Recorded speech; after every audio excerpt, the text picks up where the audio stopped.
Gotta keep it focused. That's okay. Okay, so you are here this evening for Hip Hop and Black Consciousness. This evening's event will explore the relationship between hip hop culture, Black consciousness, and the social movements that have shaped them, particularly over the last 50 years of development. And as a hip hop baby, I was there when hip hop was born. Now, you had to be 50 plus for that. So all of my youngins in here that's 50 plus, raise your hand. Let's give it up for them, because they was there when hip hop was born. All right. See, that means you know who Run DMC is. All right. You know who Houdini is. You know what I'm saying? All right. I can go on and on. So, this evening's event will bring together artists and activists, those who work in our community, both in Hartford and abroad, to celebrate hip-hop and the Black culture and empowerment in which it represents. You will also see the connection between hip-hop and the Nation of Islam, the Black Power movement, and what we need today to reinvigorate that consciousness. If you don't know, Black consciousness is under attack. Somebody know what I'm talking about. With the stroke of a pen and what they call an executive order, Black is under attack. And so we must, in this day and time, stand up. Because if we don't, many of the historical achievements that our foremothers and our forefathers fought for and died for are being taken away. So this evening, as much as it is for us older young people, it's really for these young people here. All right? Yes, we want to see some entertainment. Yes, you're going to see some talent, but it's really here. It's really about how are we growing in consciousness, both mentally and spiritually. Y'all all right? That's good. That's good. So, you will see a panel discussion. It says keynote presentation. You're getting that right now. Some live performances, open mic freestyle session, and engaging family in a, if you will, a family conversation, an actionable conversation, a transformative, somebody say transformative, a transformative conversation. All right?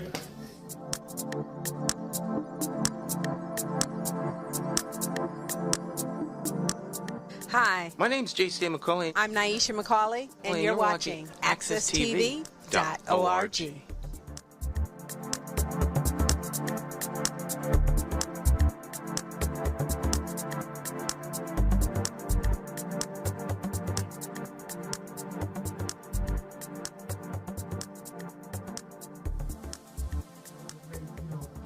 Great artists, and I was influenced heavily by them out of the streets with the 5% Nation during the times of, Rakim and Big Daddy Kane, and I just became a student of hip hop, and here I am standing before you all. Thank you. Let's go, let's give it up.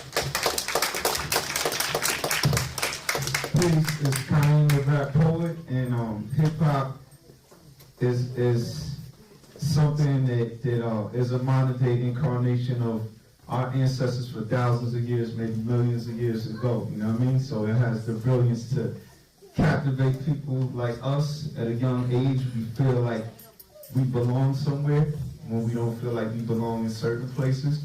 And it allows us to make other people belong, right? And we call that disciples. So that's what Peace. First and foremost, I'm a B-boy, so my brother, I come from a family of musicians and all that. My sister does all the African and tap dance and jazz thing. All right, yeah, thank you. Peace, my name is Blessings. Here they call me Azine, either which way is swings and way is cool. I'm known as the Life Giving MC from Hartford, Connecticut. And yeah, so I come from family musicians and dancers and this and that. My sister does everything from tap to jazz, all that type of stuff. My brother's the B-boy. And I became a B-boy too. And that was my introduction to hip-hop as a living culture. Not just walking down the street with your hood up and just listening to whatever. but like to actually hear the mathematics on display in the lyrics. Because in order to get someone in the battle, you want to make sure you battle better than the next person as a dancer, you gotta know what they're saying so you can dance on the lyrics. So I'm hearing Rakim say some things. I'm hearing Big Daddy Kane go, let it roll, get bold. I just can't hold back the folks. I'm a man with soul and control the effects of what the heck. I'm just like, whoa, what's this dude saying? You got Pop, Gangstar, Lauryn Hill, MC Light. I can go on and on. I study hip-hop culture from top to bottom, so peace. Peace. Yeah, peace everybody. My name is New Goddess. How did I come into hip hop? I mean, I was the youngest. I was a baby in a family of 6. So I feel so blessed because I had 5 older brothers and sisters to influence me in all things culturally. And I'm raised in a Jamaican household. So there's 3 major things that I remember growing up. And that's Bob Marley, the Dallas Cowboys, and hip hop. You feel me? So we're talking, like we said, KRS-One and Rakim and all of them. But my era was more so the 90s, so there's a lot of gangster rap when I was coming up. So thankfully I have the best of both worlds because I'm sort of at that age without telling you my age, but I'm at that age where I was on the cusp. I was on the cusp of that 80s rap going into that early 90s hip-hop gangster rap. So I know what it is, the conscious versus the gangster, and the evolution of hip-hop. And I feel blessed that I had older brothers and sisters that had really good music choices. Amen. So that's how I came into hip-hop. Yes. Sir, can you repeat the question, please? So again, Yes, who are you, what is your name, and how did you come into hip-hop? who am I? I feel like I ask that question to myself every year. Who am I? My name is Maurice Soulfighter Taylor. How did I come into hip-hop? Jazz, blues, stories of African ancestry. And it's crazy because I lived in an incredibly religious household that if you listen to anything outside of gospel, you're going to hell. So listening to people around me, don't push me because I'm close to the edge. I'm trying not to lose my head. And what really got me growing up was Coogee Rap Goes to the Riches. You know what I'm saying? And you know, listening to artists just really talk about like hard times they've been through, you know what I'm saying, and getting to the other side is what got me, because going from foster home to foster home to foster home, there really wasn't a role model. So I was young enough to actually have a role model in hip hop. Then I became the Northeast Region Director of Hip Hop Congress for like 15 years. That was my real introduction to hip hop culture. You know what I'm saying? And so I can say a lot more, but we got 30 seconds. Peace, blessings. Thank you. Peace. Let's give it up. Let's give it up.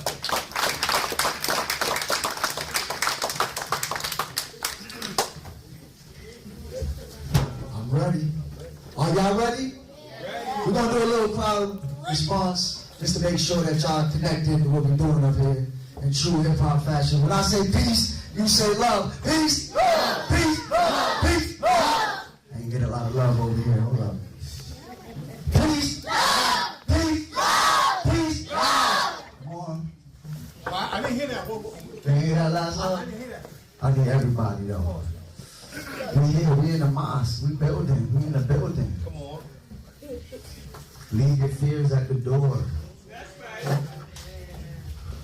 If you're here, you're in the right place. You belong here. You are part of something historic. Whether you know it or not, this is years in the making, this day. And it's not intended to be a one-day thing. This energy will carry on outside of this building into this community. We need it. We need everybody here. So once again, when I say peace, you say love. Peace. Love. Let's go. You ready?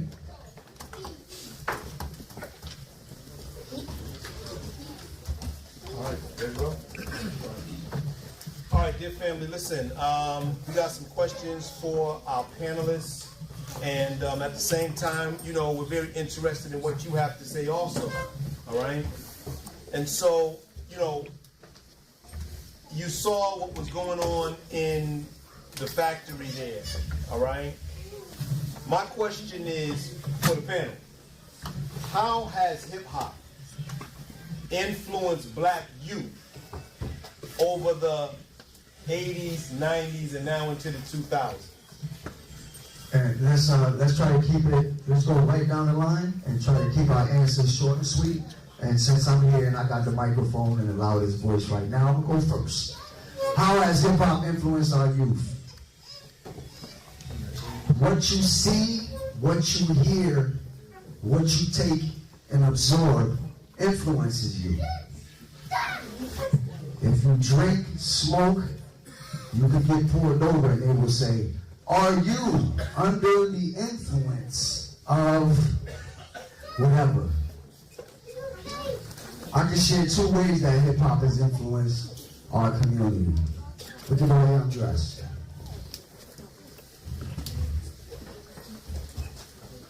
Today, many places in America, and across the world, we took a mask that was designed to keep us warm outside, and we turned it into something. Because that's what we do with hip-hop. We make something out of nothing.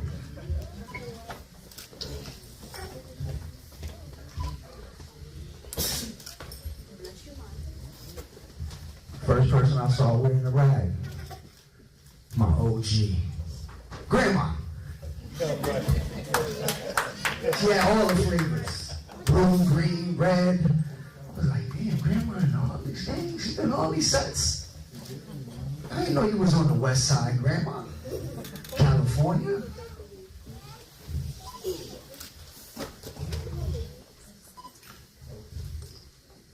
I know kids who are in jail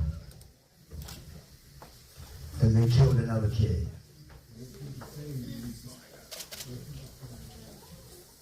I'm not saying hip-hop music put a battery in their back, but it damn sure gave them a soundtrack.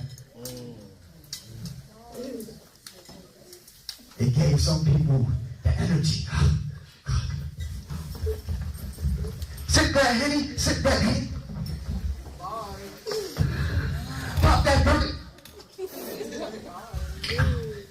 Spin that. Chill that nigga. Fight.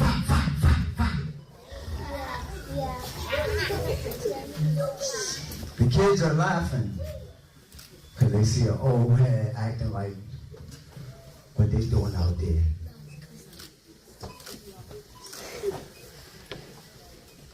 Hip-hop was created peace, love, unity, and safely having fun by black youth in New York. I won't argue with Lord Jamar and everybody else. I was taught to bring together the black, brown, and yellow seeds. Black has many shades. So black people created hip-hop. You argue about it. You debate about it. I won't. I know it's the greatest movement. And have you ever heard somebody in hip-hop say, peace? Word is born, son. Step into the cipher. Now cipher. Yo, them devils, run them devils from amongst us. Peace to the gods. This Nation of Islam has its fingerprints all over hip-hop. Because where it was started at. There were men dressed like that. Everybody was dressed like that in the hood. And those men made sure that they protected their community and gave people a safe place for peace, love, unity, and safely having fun. I'll take a story and make it longer. But that's how hip-hop has influenced us. It has influenced people to get knowledge, like myself, like Azim, like Wu-Tang, for the babies across the world. But it has also influenced us in a negative way. There is power dynamics, and there is dynamic power. All right, let's give it up. Let's give it up.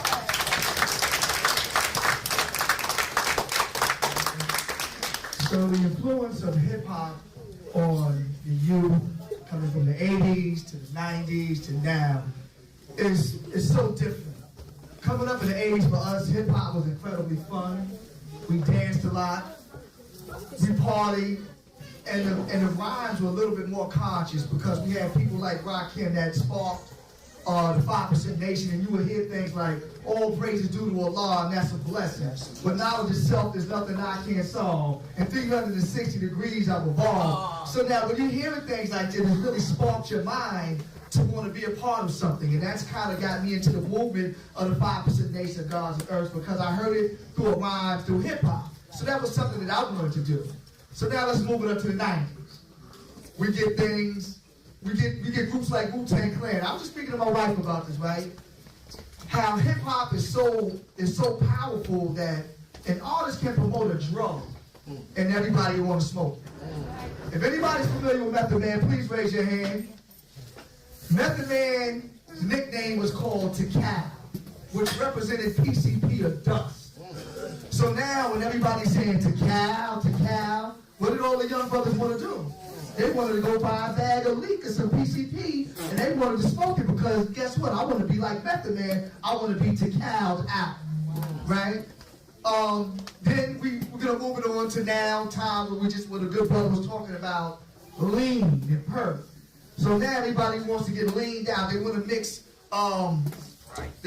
Sprite and corn syrup and put themselves in a semi-dead state. But it all came from hip hop. So now this is the influence that an artist can have on the youth. And the youth don't know any better. So then we try to change the narrative and we try to come with more positive rhymes to just bring it back. That's like an artist like me. I try to do music whereas I can uplift the youth and teach them something and give them something to grow and evolve on besides being on drugs or being on lean or being on a Percocet. So the effects of hip hop with our youth can go many different ways. But I'll leave it at that because our brother Hydro, he spoke a lot on it, but I just want to let you know that the power word is very powerful. Peace. Well, I agree with that power. A tool is power. Knowledge is power. My question is, what does knowing that you have power, how does that influence you? Like, if I give you a knife right now, how does that influence you? If I give you a bigger knife, a sharper knife, how does that influence you? If I give you a gun, how does that influence you? If I give you a group of people who say they're going to beat up anybody you tell to beat up, how does that influence you? You realize everything I just named is a tool, right? It's a tool, which means you could use it for something positive or something negative. You could use it to build something that needs to be built, or you could use it to destroy something that needs to be destroyed. There's times where we have to fight. There's times where we have to use physical force to protect our loved ones, right? But when we're given that power and we use it to harm people who are less protected than us just because they disagree with us, that's an issue. Hip-hop is a powerful tool in that same way. If you give a child, I'm not even going to say a child, because it could be someone with a childish mindset that's 70 years old, 80 years old, okay? And we have very young people in this room today and in the schools when we're working with them that are very wise and responsible with their power. But if you give someone who doesn't know what a knife does, a knife, before you explain and practice with them how to defend instead of always attack, how does that influence them? So I think everybody in this room, we know how these things influence us. They don't really influence us. They just extend our influence. The question is hip-hop, because we do have a lot of poverty, we don't have a lot of wealth in America, we're always being told that we don't have something. Hip-hop gives us a way to talk and to motivate and to tell people. So my question is, what influence do you have on someone who doesn't understand how that can harm and help? That influence is going to be extended by hip hop. So if you pick up the mic, if you get on the dance floor as a breaker, if you pick up the aerosol can, just understand that hip hop is extending your power. Make sure people know what you're giving them, and that they can harm people as well as help them. That's how I feel it is.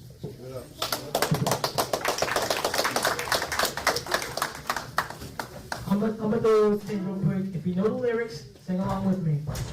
Bam, bam, bam, bam, they not like us. They not like us. They not like us. Bam, bam, bam, bam, they not like us. They not like us. They not like us. They feel my TED Talk. That is a remarkable thing that can happen. As simple as that is. And the question like what happens is, well, why hip hop? Why hip hop? If people don't understand it. So just to add on to what my brothers was talking about. In order to, repetition is one of the most powerful forces in the known universe. When someone is speaking to you, or when you're hearing something in repetition, right, you're receiving a set of instructions. And it's easier to understand through rapping more so than singing because it's more how you're talking, right? And how frequently you hear someone tell you to do something, well, that how frequently it happens creates a frequency. So you're just going to hear it over and over and over again. That starts speaking to your unconscious mind. Now you're going to start doing things whether you are aware of it or not. Now, hip-hop, we don't say started something from nothing. We created a billion-dollar industry from the hood. We got burnt down buildings. It looks like a third world country in the Bronx, New York at that time. We used it to help bring ourselves together, right? Africa Bambaataa was the head of the Black Spades at that time, the largest street gang in New York. He said, we ain't doing this fighting thing no more, we're gonna do this hip hop thing. Transformed everyone from fighting each other to, yo, I'm about to battle you, son, what? We got differences, I'm gonna dance at you, what? Who dance better? Right? Finding ways to express how we think, how we feel, how we act. Finding alternative means. So you have all the intensity of actual fighting, but we're just dancing, we're rapping, we're cutting up on the records, we're using it productively. Now fast forward, wherever they are, right? They didn't like that. And they hijacked that thing. And I don't know if it's a coincidence. I don't know. I like to put one on one together sometimes and make five. Ignore that.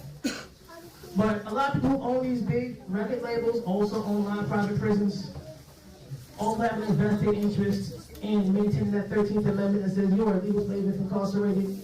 They understand, they ain't like all that Farrakhan talk, they ain't like all that black man rights and build your nation, respect black women, protect black women, that woman has a place of the upper echelon of society. They ain't like that talk because we're evolving too much to be controlled by them. So in came crack, and in came gangster rap. They hijacked that thing.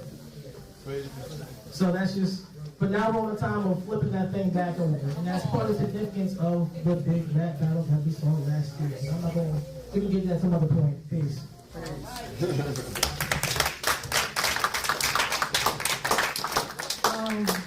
Influence on the youth. Well, I mean, it definitely, if you're listening to hip hop, it's going to influence you, whether it's for the good or for the bad, or for both. Influence the way you dress, the way you speak to one another. I remember hip hop influenced me to start saying peace instead of hey, hi. Now I say peace. Whenever we see each other, we say peace. That's influenced directly on me by hip hop, through hip hop. We talk about Wu-Tang a lot because I think a lot of us is 90s babies. And I grew up under the 90s generation of hip hop. Talk about Wu-Tang a lot. That was the first time I heard, references to arm, leg, and things of that nature. I would have never known. I'm a little Jamaican girl, like I said, listening to Bob Marley. And we talk about Method Man, yeah, the Tikal influence, but then the flip side of that is he makes a song like, you're all I need to give us. And if you're not aware, that's Marvin Gaye and Tammy Terrell. So now you can go back and you can discover Motown. And now you can introduce yourself to that.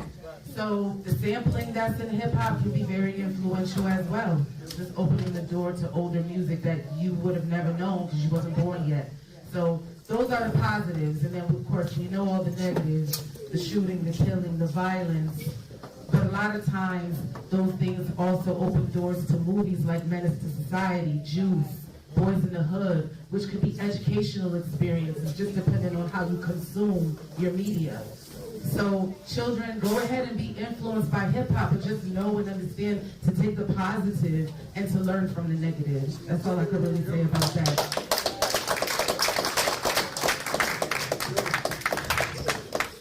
Peace. I'm mad at him because he took my word. Now, how many of y'all heard some really great things up here?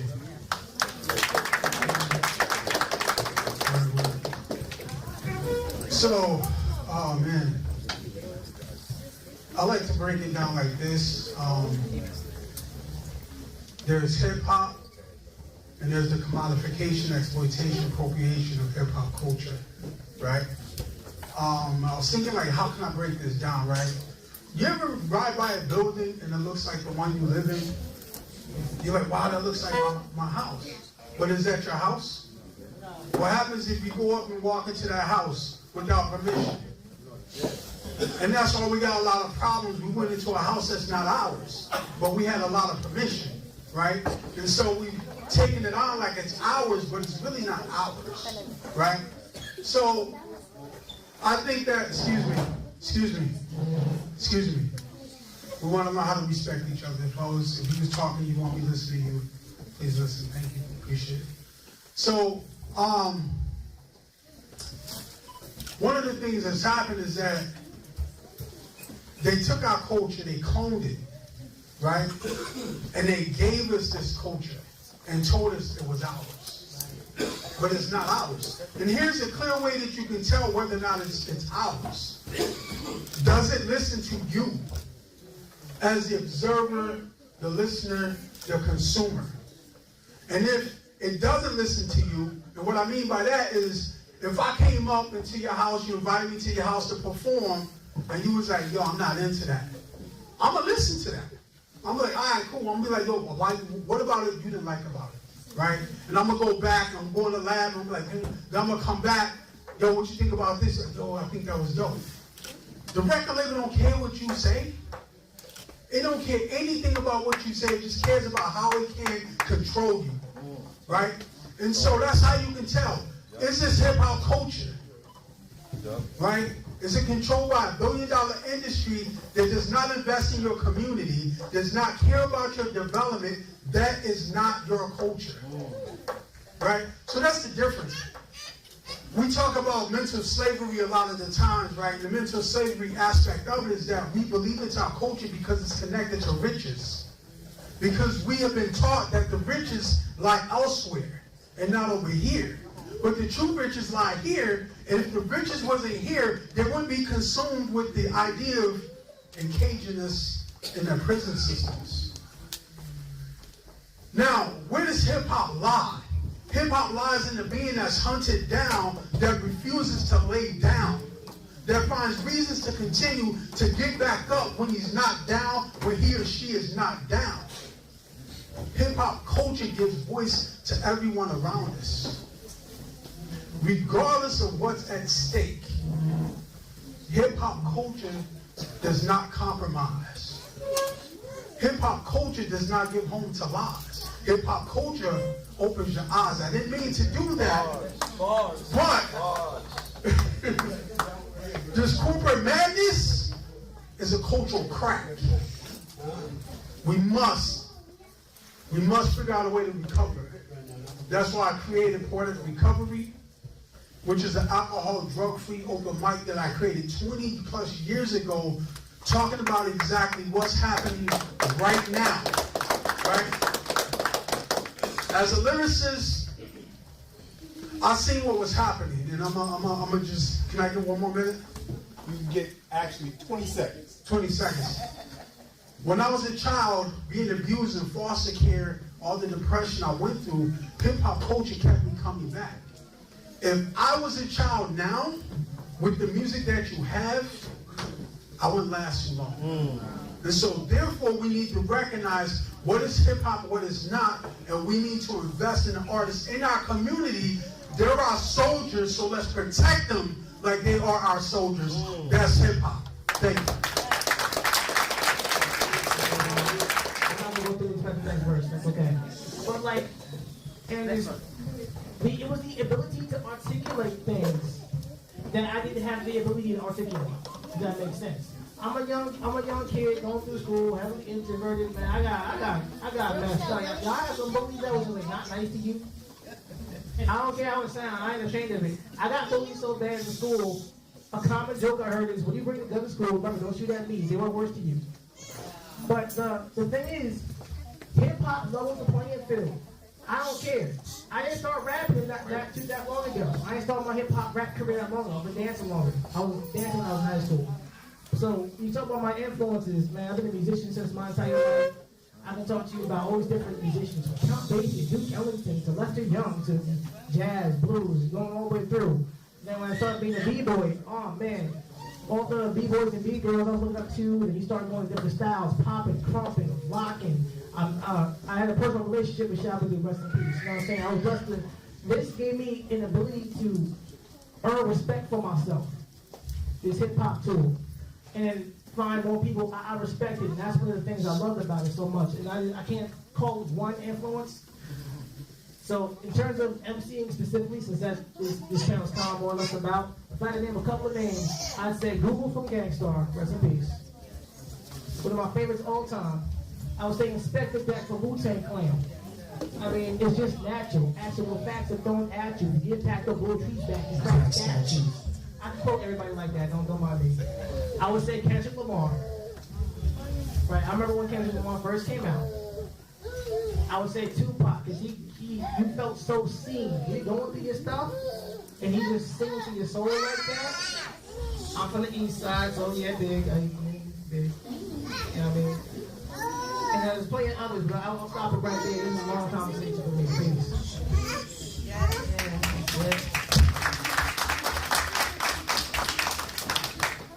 I would say the politically correct answer for myself, growing up in a household with older brothers and sisters, listening to hip-hop in the early days of hip-hop, would be KRS-One. But I can't say that because that wouldn't be factual, because I didn't really introduce myself to KRS-One until much later in my life, in my rap career. I had to go back. And I highly recommend that you do that. Go back and find the originators, the original influencers. However, I have to name two names that's just off the top of my head. That don't mean it's the only names on the list. But I gotta give it up to Prodigy of Mobb Deep. Because when I heard there's a war going on outside, no man is safe from. You can run, but you can't hide forever from these streets that we done took. You walking with your head down, scared to look. You shook. And I'm like, wait a minute. That might not have been necessarily my life. Wait, y'all ain't gonna give it up for that sister for the red? Yeah, that infamous album was something different. And that might not have necessarily been my life, but it was so transformative. And it really just brought you to those streets.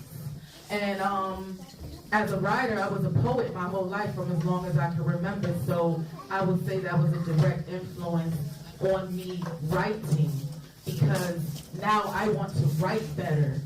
I want to put my poetry to music, and it's like Eclipse, poetry to music is rap. And I was already a poet, so then all I really needed was the music and the rhythm. And Mobb Deep did that for me. H&IC is tatted on my arm. I don't play around when it comes to Mobb Deep. The third influence I would say behind KRS-One and Prodigy would definitely have to be the Wu. My name is You Goddess. My name is You Goddess. I got my name from the universal God. And I named myself after him because it just felt right at the time. I didn't want to just be Goddess. I wanted to be the You Goddess. And I will say there was a song called Ice Cream, and it's not really correct for me to spit that type of lyrics in front of all these children. But I will say it was the first time I can remember hearing rappers big up the chocolate deluxes of the world. And look at me. You know, watch these rap niggas, blah, blah, blah. French vanilla, butter pecan, chocolate deluxe. Come on now. He was talking about me, and that felt special to me. So Wu-Tang, Prodigy and Mob D, KRS-One. Let's go. Yeah, that's mad love right there. So for me, there's indirect influence and there's direct influence. Shamel, y'all would know him, but it's a brother that I met when I was in a foster home up in Williamstown. He was in North Adams, and he he was one of the ones that really showed me notebooks of rhymes, and showed me what rhyming was really all about. And I didn't really understood it then, but I was being introduced, really introduced into the culture of hip hop.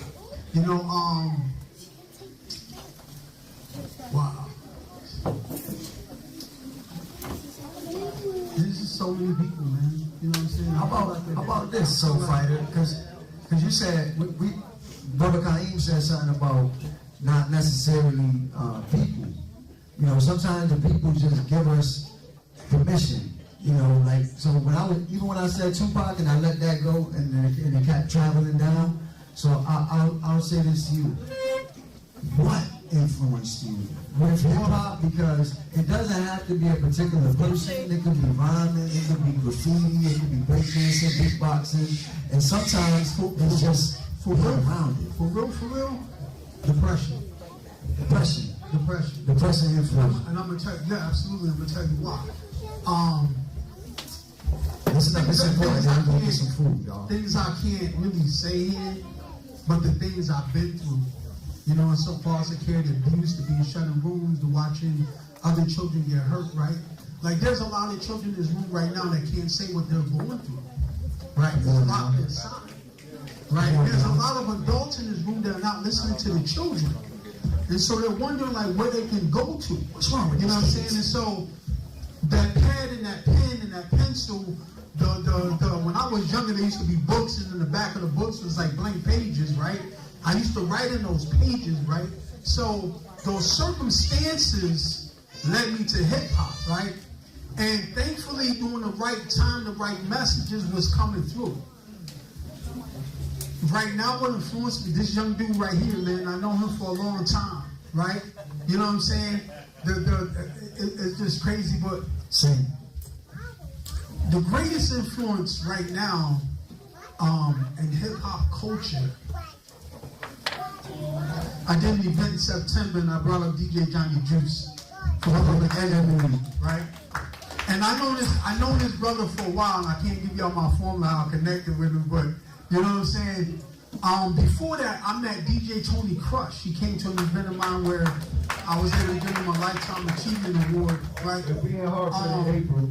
And then Rodney C from the Funky 4 Plus One More, Doc Ice. I got a chance to really connect with these brothers in real life. You know what I'm saying? But the other person I want to say, actually two people, Queen Latifah, because we don't give our sisters enough credit, but not just that, right? She made protests and abuse from brothers okay. You know what I'm saying? Moni Love, man. Come on, man. You know what I'm saying? MC Light. I was about to say, why you taking it? Yo, MC Light is dope, you know what I'm saying? So, those are my influences, but I definitely want to say, Brother Azim, thank you very much. I want to say to the Nation of Islam, thank you very much. I may not be religious, but here's the thing, and I want to say, and you say what, right? Here's another thing real quick, right? 20 years ago, there was a crazy divide of religion in the black community, right? Today, you see bridges being created between Christianity, between the Nation of Islam, black churches, so on and so forth. Even those who don't believe, you see bridges being created. Because the more divided we are, the weaker we are. You know what I'm saying? So I want to thank you all very much. I appreciate that. Thanks.